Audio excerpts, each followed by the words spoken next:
After a month of catastrophic flooding, relief efforts in southern Sindh are being stretched by the country's unprecedented ongoing disaster.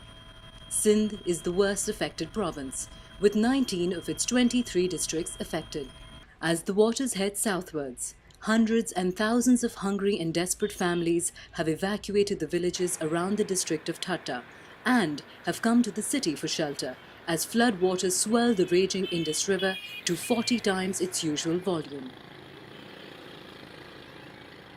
The resting place for the dead has now turned into a source of refuge for the living. For the past 1 week, displaced victims from the surrounding Daro, Bela, Thatta and Sujaval have brought life to the ruins of the historic graveyard of Makli, amongst the tombs and shrines of Muslim saints.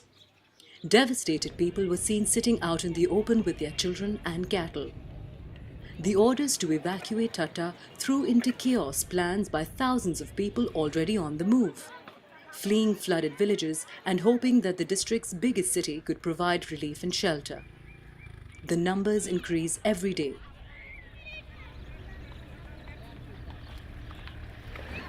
But some families choose to keep close to their homes and have managed to stay one step ahead of the rising waters.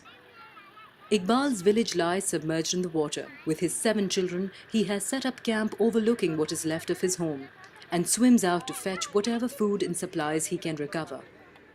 He says they have been here for weeks, but so far no help has arrived. Officials say that around 4.5 million people urgently need shelter, and there are serious concerns about rising malnutrition among children, with up to 20% of them in affected areas suffering from diarrhea, dysentery, cholera, and even malaria is now on the rise. Bhagi from Daro village has been here for 10 to 12 days. She has 8 children. We get food here only at night, she says, and that too has made us all sick. My children suffer from bad stomach pains and diarrhea. The government has confirmed that almost 1,800 people are dead and 2,366 injured, but officials warn that millions are at risk from food shortages and disease. Shahzadi is 8 months pregnant and has been displaced for 15 days. A local Islamic group has provided them with relief camps, but there are no lady doctors here to consult for checkups. Close to 1 million people that have been displaced are dependent on aid for survival. With the flow of international aid almost at a standstill, the situation in Sindh is getting from bad to worse.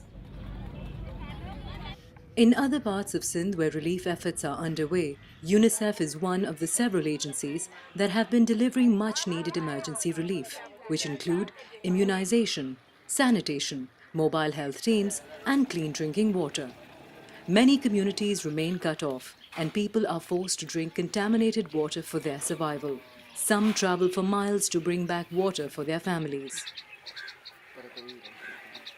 This man says our village hand pump has been submerged. If authorities could provide us with a 300-foot pipe, everyone here can have access to clean water. Unicef urges the international community to turn their commitments and pledges into funds so that the poorest of the poor and the most vulnerable, including children, are provided healthcare and nutrition.